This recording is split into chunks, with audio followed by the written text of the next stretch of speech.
Go ahead and get started. I've got 12:30 on my watch. I'm Landon Mueller. Nice to meet you guys.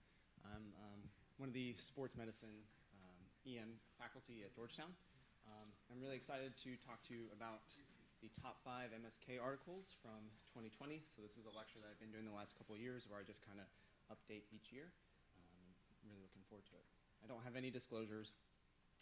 I want you to go back in a time machine. We're going to go back to 2020. And by all accounts, 2020 was kind of a crappy year. We lost a ton of people, some that were far too young. There were pretty significant political movements, Black Lives Matter, which was really important, but we also had things like Brexit becoming official. We had a contentious election, impeachment of a sitting president. A lot of times it felt like the world was figuratively and sometimes literally burning. With wildfires in California, the Beirut explosion, and of course there was the start of the global pandemic, one in which we didn't have any toilet paper. So 2020 was kind of crappy, but through it all, we're resilient, and there were some positives. Like remember when we were in lockdown and we all learned how to bake bread and we watched Tiger King. In June, the Supreme Court made sure that employers couldn't discriminate on the basis of sexual identity or gender. We had some pretty terrible people have a little bit of justice.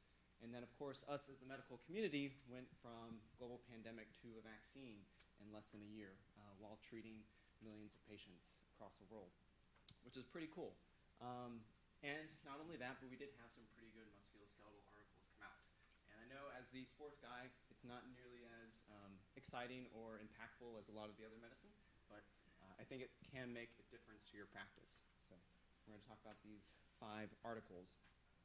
Just to kind of give you like a quick update on how this works and why we're doing 2020, even though it's 2022, is basically in the spring, I go and look at all the articles published from the previous year, so that would have been spring of 2021, and then I submit the proposal for this talk in the fall, and then this doesn't happen until today. So that's why we're 2 years behind. These are some of the journals that I looked at.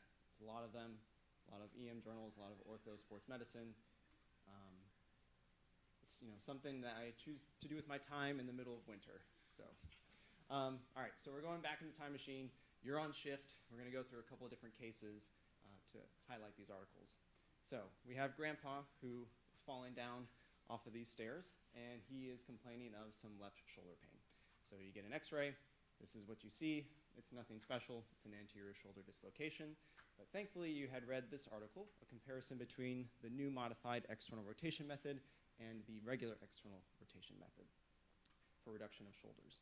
So we know that there are at least 50 ways to reduce a shoulder that have been described in literature, and we know this because of a bonus article that was published in 2020. This was a review by Mike Gottlieb of shoulder dislocations, a comprehensive review of reduction techniques. And it was truly comprehensive. It went over things like the Boker-Billman technique, which I've never heard of, favorite techniques like chair method, some more common ones like Cunningham. My favorite one, Eskimo technique, because patients love to be on the dirty emergency department floor. And then, of course, the external rotation maneuver, which is what this study actually focused on. A quick aside to kind of talk about shoulder reduction biomechanics. So we have our normal shoulder. This is, think of it like an axillary cut through the top of the shoulder.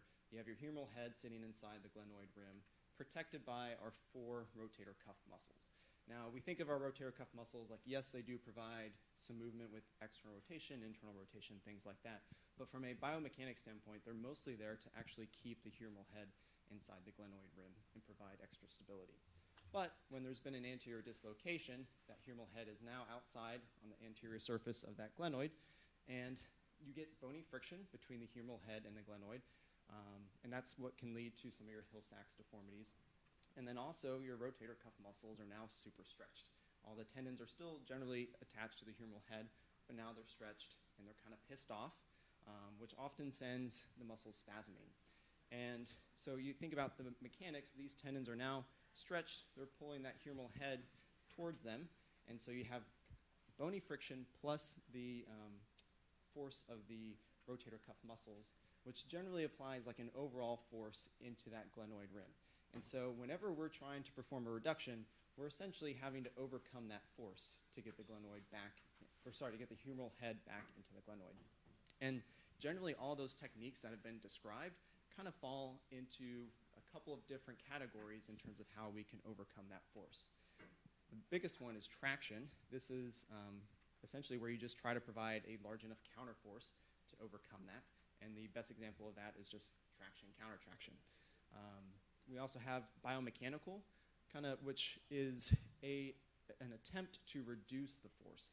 And what I mean by that is it generally relies on muscle relaxation. So the Cunningham technique is the best example of that. But also things like scapular manipulation put the glenoid into a better position and reduce some of that force.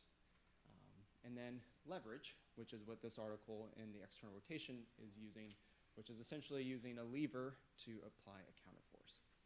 And so that's what this article did. They described using just a hard object in the axilla. By the pictures of it, it looks like a frozen Gatorade bottle or something, but it just needs to be something firm in the axilla that allows you to provide a lever. So what they did was they compared just regular external rotation versus this modified external rotation. And essentially, again, that object in the axilla acting as a fulcrum to kind of apply additional force and to lift that humeral head off the glenoid. And what they did when they compared these two, they found, so first of all, this was performed in Turkey, and none of their patients received analgesia. So I think that's pretty different compared to a lot of our patients in the emergency department. But I can tell you from sideline management that if you get to shoulder reductions pretty early on, you can do it without analgesia. And I would argue that the external rotation is probably one of the less traumatic ways to do it. So I just find it interesting that they didn't receive any analgesia. But what they found between these two methods was that there was no difference in first pass success. But the providers essentially said that using the modified version with the fulcrum, that they thought it was a faster reduction and an easier overall reduction. So just a cheap, easy thing to do for your shoulder reductions. And so my takeaways from this article is one, again, external rotation can be used without analgesia, at least if you're practicing in Turkey. And fulcrum in the axilla, I think, is pretty ingenious, and they just use it for the external rotation method, but I think it could probably be applied for a lot of methods. I think you could probably use it, I kind of put a little diagram here for the Cunningham technique. I think that would be appropriate, and again, it's super simple, easy thing to do. So case number 2, it's Grandpa again, and he is complaining of his left wrist hurting. And so you get some x-rays, and he's got a distal radius fracture with dorsal dislocation and angulation, which probably needs reduction, but thankfully you had read this article, which is the closed unassisted reduction in emergency, a technique for unassisted reduction of Colles fractures. And so similarly to shoulders, if you think about it, the kind of mechanics of trying to overcome bony forces and muscle spasm applies to pretty much every single fracture or dislocation that we see in the emergency department. So same thing with wrist, whether you're using just blunt force trying to reduce it, or if you use finger traps, it's all just trying to overcome those bony friction and muscle spasm. But what this technique, why these authors described this, was that it allows you to perform it by yourself. And so they described using a hematoma block, and then they essentially grab the patient's thumbs with one hand and their index and middle finger with the other, and they basically then just kind of turn around and put the patient's crook of the arm kind of like behind their butt. And then they described just kind of like sinking their butt back to provide a countertraction while their fingers and hands are pulling, while their hands are pulling the patient's fingers. So it allows you to provide your own traction and countertraction without having an assistant with you. So I think it's pretty ingenious. I've tried it a couple of times just to provide a little bit of extra traction, especially if you don't have big hands or if the patient is bigger than you. I think it's just an easy way to do that. And so in this study, they described this technique. It's not an actual trial. It's a case series of about 52 patients that they described treating with this technique. And ultimately, they found that in their surrogate marker of like surgical treatment that there was no difference. But basically, it was just this is what we have tried doing. You should try it too. So my takeaways from this is work smarter, not harder. That applies for both the shoulder and the wrist, that we can use physics for us. And that's been described for other reduction techniques like the Captain Morgan technique for the hip, So it's kind of cool that we're finding all these ways to work smarter and not harder. And then again, specifically with this paper, try using your hips next time you're doing a distal radius fracture reduction. So case number 3, are we going to have a different patient? No, it's Grandpa again. Now he's complaining of his left hip, all these injuries from this one fall. And he says, I can't get up, doc. So you get an x-ray, and he's got a pretty nice intertrochanteric hip fracture, and he's complaining of pain. But thankfully, you read up on the fascia iliaca block in this specific study. Time to block early regional anesthesia improves pain control in hip fractures. Fascia iliaca blocks are kind of like one of my big things. I think it's super important. I think it's something that we all should be doing as emergency medicine providers.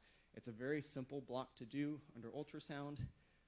Benefits of the fascia iliaca block are that you put the needle away from the femoral nerve and away from the femoral vasculature. So you're in pretty much just muscle tissue. There's nothing really dangerous that you're going to be in the space, and it's pretty effective, and we're getting more and more studies to prove that. And this specific study looked at how the proximity or how fast the block for the patient, what kind of outcomes that led to. So this was a single center prospective study. Basically, these hip fractures were all performed by anesthesia, the fascia iliaca block, and they basically evaluated the time to block. And they found that those, so let me back up, 72% of the preoperative opioid use was before the block. So meaning once the patients receive the block, they use less opioids. Well, obviously, if it's providing better pain control, that is what we would hope it would do. And they did also see a trend with the faster block. There were lower pain scores post-operatively, as well as a shorter length of stay. They didn't find any difference in preoperative overall pain, though, just that reduction in opioid use. They didn't find any differences in delirium or post-operative pain either. But we're using some memes from the 1990s, even though it's 2020. And we have another study, another bonus study. This was the impact of the fascia iliaca block on pain, opioid consumption, and ambulation. And this was another single center prospective trial between fascia iliaca block, but this time in usual care. And they found that those that received the fascia iliaca block, once again, had decreased pre-op opioid use. And in this study, they found that there was increasing post-operative pain control, or there was better pain control post-operatively. So with these two studies, they provide further evidence that the fascia iliaca block can be useful. And specifically, that first study shows that there might be some improved outcomes the earlier the block is performed. And there's no one that's going to perform this sooner than us. Yeah, do you have a question?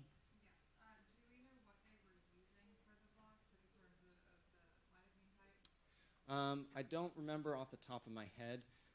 Generally, anesthesia will use ropivacaine. I found in most places it's a longer acting, kind of cleaner drug. I'll be honest, in my practice, I don't have access to that, and so I typically just use bupivacaine. Yeah, but bupivacaine, I think in most situations, it's going to give at least 8 hours or so of pain control. And whether that gets them through the night until the next morning when they can actually go to surgery, that's generally how I see it. But yeah, I wish my shop had ropivacaine. All right. So case number 4. So you've got Grandpa all settled. He's happy now, but he says, "Doc, aren't you going to treat my grandson?" And you say, "My grandson?" And he was like, "Yeah, don't you know, my grandson fell as well." And you say, "What were you doing?" And he said, "Oh, we were trying to do a TikTok. We were trying to record a TikTok." So again, this is 2020. And his grandson is complaining of right ankle pain.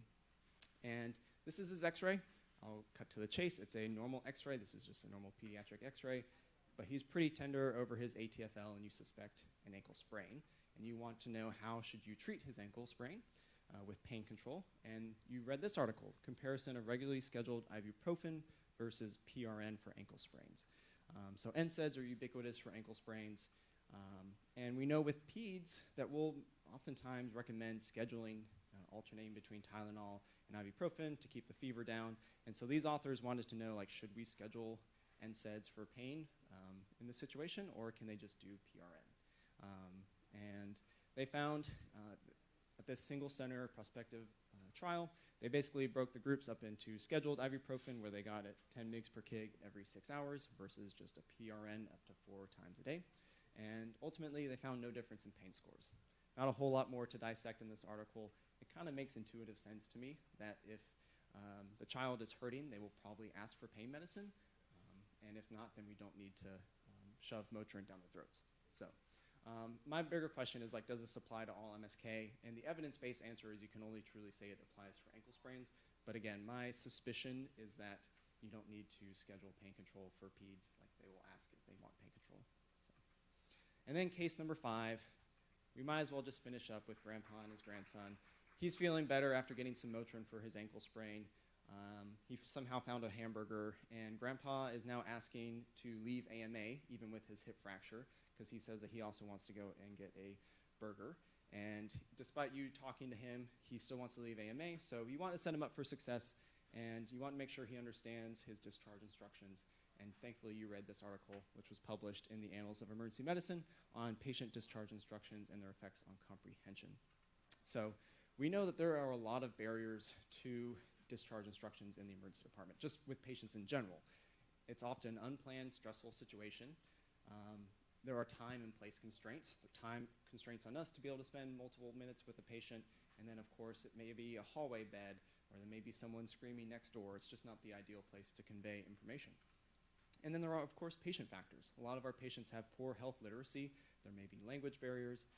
So it can be difficult to, again, convey complex medical information. And specifically with MSK patients, we know that there are additional barriers because oftentimes they're in even severe pain, more so than regular patients. And then they might have had sedation for fracture reduction or have received narcotics for their pain, and so that may cloud their sensorium. And then, of course, I would argue MSK care a lot of times is pretty complex. You're having to describe to them what to do for splint care. You're having to describe compartment syndrome precautions, pain control, follow-up, things like that. So it can be a lot to convey in a short time. And we have another bonus study. I love bringing this particular study up because it just highlights some really important information.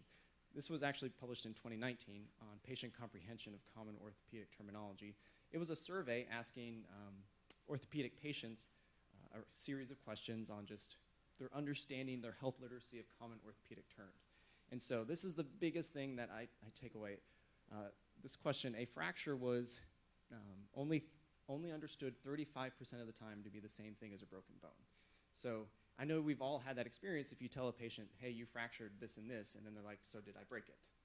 Because they just don't know. And this study proved like only a third of patients understand that it's the same thing. And so I always try to make it a point to say, you broke X bone, to be just explicit and blunt.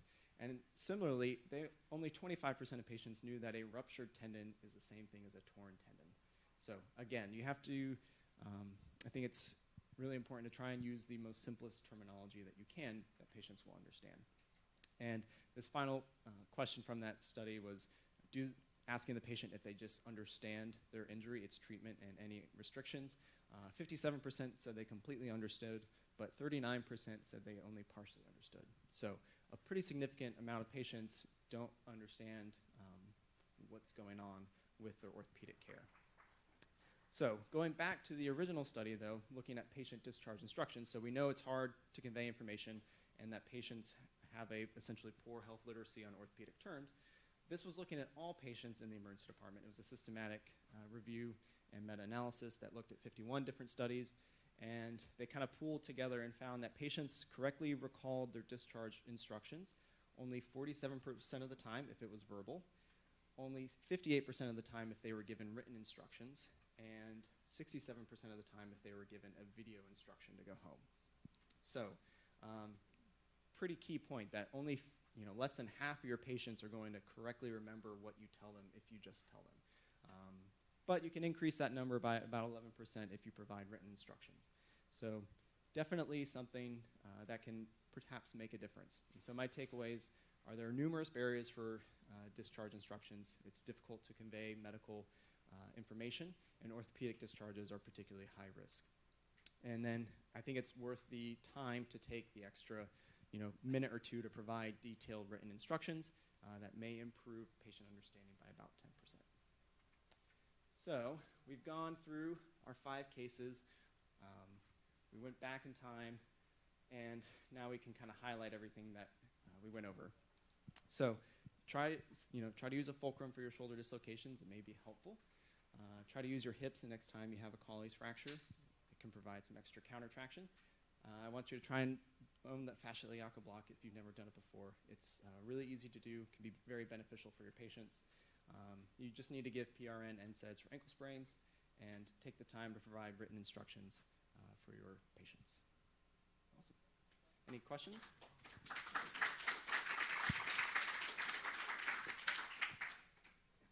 For your fascia iliaca blocks, and I'm sure this is institution dependent, but what's been your experience working with your orthopedic consultants when kind of giving them time to get down, do their exams, so on and so forth? Are they kind of okay with, because they understand that evidence too? So it's totally institution dependent. I'm currently at one of our community sites, and so it's just like regular community medicine. And the 3 community sites that I've ever practiced at, the orthopedic surgeons, unless it's like in the day, in the middle, first thing in the day, and they are planning on being in the OR, most of the time they don't see the patient until hours later. And especially if it's overnight, they won't see him until the morning. So if it's overnight or in the evening, and I know they're not going to see the patient, like I'll just go ahead and do it. If it's during the daytime, I'll usually give them a courtesy call and let them know that the patient is here and ask them if they're okay with me doing the block.